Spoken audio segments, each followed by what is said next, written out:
ओम शांति। अव्यक्त मुरली रिवाइज 5/2/77। सार है रियलाइजेशन द्वारा लिबरेशन। आज बाप दादा हर एक गॉडली स्टूडेंट के रिज़ल्ट को देख रहे हैं। कोर्स किया, रिवाइज कोर्स भी किया, रियलाइजेशन कोर्स भी किया। उसकी रिज़ल्ट क्या हुई? हर एक ने अपने को रियलाइज़ किया कि पढ़ाई के अनुसार किस स्टेज को पा सकेंगे। राज्य पद के संस्कार या प्रजापद के संस्कार, दोनों में से मुझ आत्मा में कौन से संस्कार भरे हैं यह जानते हो। राज्य पद के संस्कार अर्थात श्रेष्ठ पद के संस्कार क्या दिखाई देंगे? अधिकारी और सत्कारी, निराकारी और निरहंकारी, ये विशेष धारणाएं राज्य पद का विशेष आसन है। यह आसन ही सिंहासन की प्राप्ति कराता है। चारों ही बातों का बैलेंस हो। ऐसा आसन मजबूत है या हिलता रहता है? बाप दादा आज रिज़ल्ट पूछ रहे हैं। रियलाइजेशन कोर्स का होमवर्क दिया था, उसका क्या रिज़ल्ट हुआ?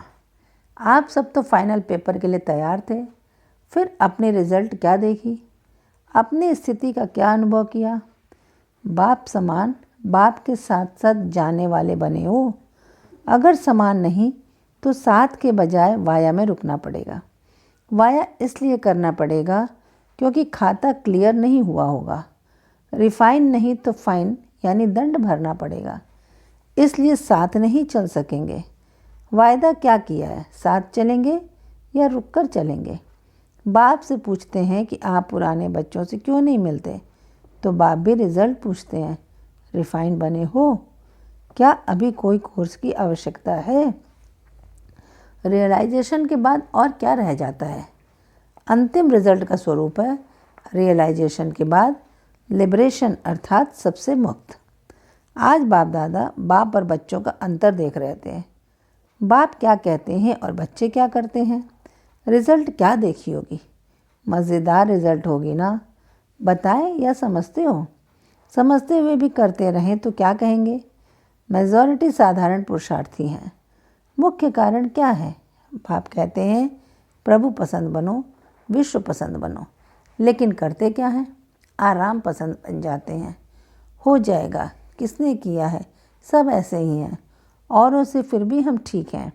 ऐसे अनेक प्रकार की गिरती कला के डनलप के तकिए लगाकर आराम पसंद हो गए हैं। बाप कहते हैं कनेक्शन जोड़ो, गुणों और शक्तियों का वरदान लो और दो। लेकिन कई बच्चे कनेक्शन के महत्व को नहीं जानते। कनेक्शन जोड़ना आता नहीं, लेकिन करेक्शन करना बहुत आता है। दूसरों की करेक्शन करने वाले कनेक्शन का अनुभव नहीं कर सकते। बाप कहते सदा याद की साधना में रहो, लेकिन साधना के स्थान पर अल्पकाल के साधनों में ज़्यादा बिजी रहते हैं। साधनों के आधार पर साधना बना देते हैं। साधन ज़्यादा आकर्षित करते हैं। ऐसे साधकों की साधना सफल नहीं होती। जीवन मुक्त के स्थान पर बंधन युक्त आत्मा बन जाते हैं। समझा बाप क्या कहते और बच्चे क्या करते हैं? रिज़ल्ट सुनी? बाप दादा श्रेष्ठ आत्माओं को सदा श्रेष्ठ नज़र से देखते हैं। श्रेष्ठ तकदीर की रेखाएं देखते हैं। यही आत्माएं विश्व के सामने चमकते हुए सितारे हैं। विश्व आपके कल्प पहले वाले संपन्न स्वरूप, पूज्य स्वरूप का सुमिरन कर रहा है। इसलिए अपने संपन्न स्वरूप को प्रैक्टिकल में प्रख्यात करो। बीती हुई कमजोरियों पर फुल स्टॉप लगाओ, तब संपन्न रूप का साक्षात्कार होगा। सब पुराने संस्कार और स्वभाव दृढ़ संकल्प रूपी आहुति से समाप्त करो। दूसरों की कमजोरी की नकल मत करो। अवगुण धारण करने वाली बुद्धि का नाश करो। दिव्य गुण धारण करने वाली सत्व प्रधान बुद्धि धारण करो। अधिकारी और सत्कारी दोनों का बैलेंस बराबर रखना है। दूसरों की कमजोरी को विस्तार में नहीं लाओ और अपनी कमजोरी को छिपाओ नहीं। सफलता में स्वयं और असफलता में दूसरों को दोषी मत बनाओ। शान और मान का त्याग, साधनों का त्याग, यही महान त्याग है। साकार बाप के समान अल्पकाल की महिमा के त्यागी बनो, तब ही श्रेष्ठ भाग्यवान बन सकेंगे। शिव बाबा इन सब बातों से लिबरेशन चाहते हैं। इस अंतिम फोर्स के कोर्स के लिए समय मिला है। ऐसे विश्व अधिकारी सत्कार दे विश्व के द्वारा सत्कारी बनने वाले, निर्माणता द्वारा नमन योग्य बनने वाले, बीती को समाप्त करने वाले, सर्वगुणों में संपन्न बनने वाले, सदा समान और साथी रहने वाले, श्रेष्ठ भाग्यशाली आत्माओं को बाप दादा का याद प्यार और नमस्ते। बच्चों की तरफ से बाबा को भी नमस्ते नमस्ते नमस्ते। टीचर्स के प्रति जो कुछ सुना है उन सब का सार अपने जीवन में ला रही हो ना, क्योंकि टीचर का अर्थ ही है राजयुक्त और सारयुक्त। टीचर की विशेषता है, पहला, जो विस्तार को सेकंड में सार में लाए। जैसे इसेंस की एक बूंद होती है लेकिन वो बहुत कार्य कर लेती है, वैसे टीचर्स अर्थात इसेंसफुल व्यर्थ के विस्तार को सेकंड में सार रूप में करने वाली और अन्य को कराने वाली। दूसरा, टीचर्स भी पावर हाउस बाप के समान सब स्टेशन है। तो जैसे पावर हाउस में सदा अटेंशन और चेकिंग रहती है कि कहीं भी फ्यूज़ ना हो जाए, ऐसे टीचर्स को भी क्या चेकिंग करनी है, कभी भी कोई परिस्थिति में कंफ्यूज ना हो जाए। जैसे पावर हाउस की छोटी सी हलचल सारे एरिया की लाइट को हिला देती है, वैसे ही टीचर के कंफ्यूज होने से वातावरण में प्रभाव पड़ जाता है और वातावरण का प्रभाव आने वालों पर पड़ता है। तो टीचर्स को अपने आप को अनेक आत्माओं के चढ़ाने और डगमग करने के निमित्त समझना चाहिए। तीसरा, टीचर्स अथक हो ना, छोटी सी बातों में थकने वाली तो नहीं हो। पुरुषार्थ में अपने आप से भी थकना होता है। कोई भी प्रकार के संस्कार या स्वभाव को परिवर्तन करने में दिल शिकस्त होना या अलबेलापन आना भी थकना है। यह तो होता ही रहता है, यह तो होगा ही। यह है अलबेलापन, बहुत मुश्किल है। कहाँ तक चलेंगे? यह है दिल शिकस्त होना।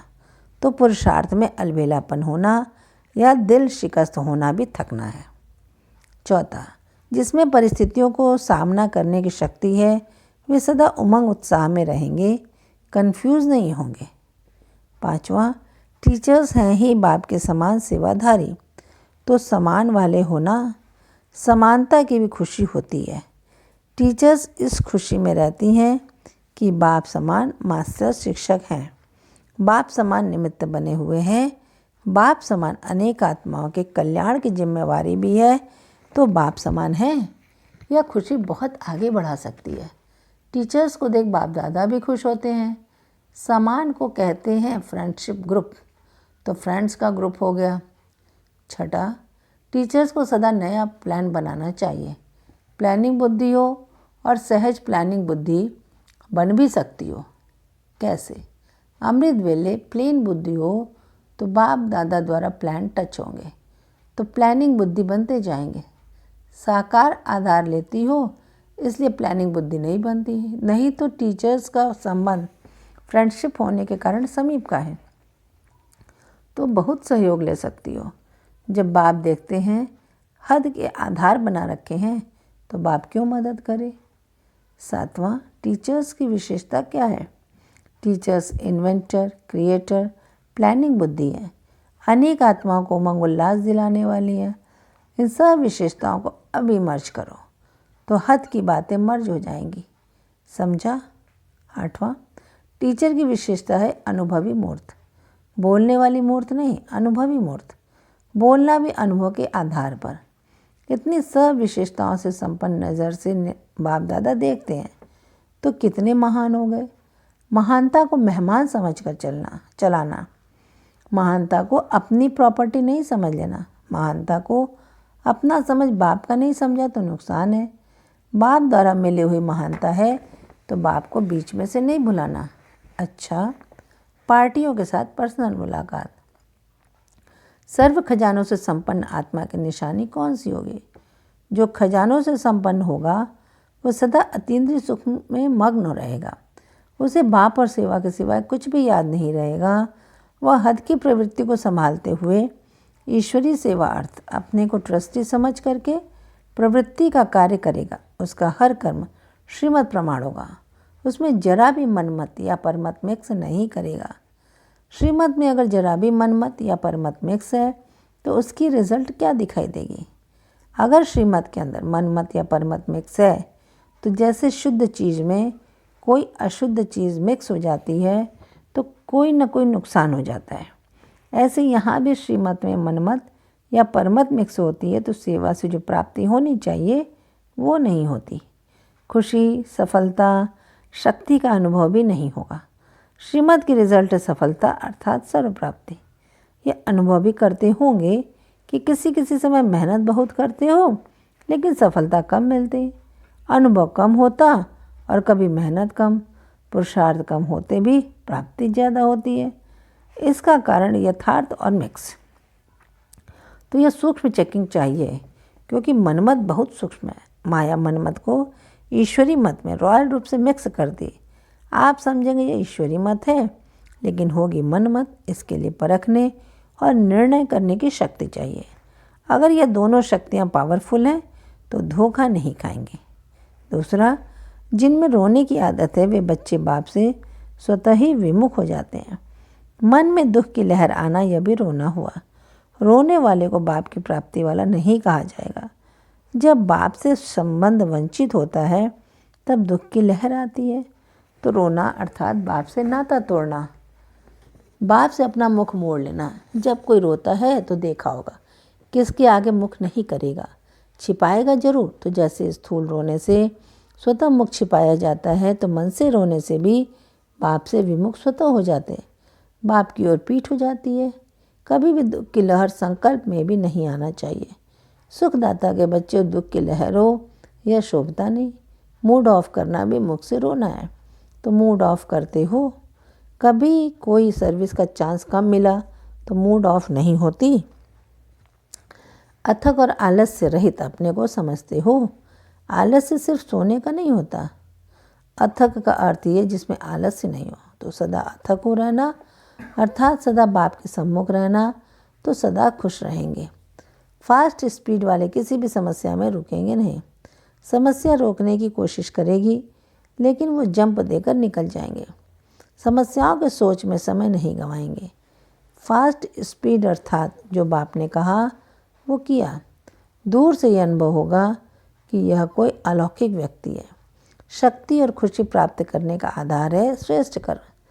श्रेष्ठ कर्म तभी होते हैं जब कर्म और योग दोनों साथ साथ हो। सदैव चेक करो कि कर्म करते भी योगी हैं। कर्म करते योग भूलता तो नहीं। जैसे आत्मा और शरीर साथ साथ हैं, अलग हो जाए तो मुर्दा बन जाते। वैसे अगर कर्म के साथ योग नहीं तो वो कर्म बेकार हो जाते हैं। बंधन डालने वाली आत्मा भी पुरुषार्थ में सहयोगी है। बंधन से और ही अधिक इच्छा बढ़ती है तो बंधन बंधन नहीं लेकिन सहयोग हुआ ना। अगर सहयोग की दृष्टि से देखो तो मज़ा आएगा। बंधन को बंधन की दृष्टि से देखेंगे तो कमज़ोर बन जाएंगे।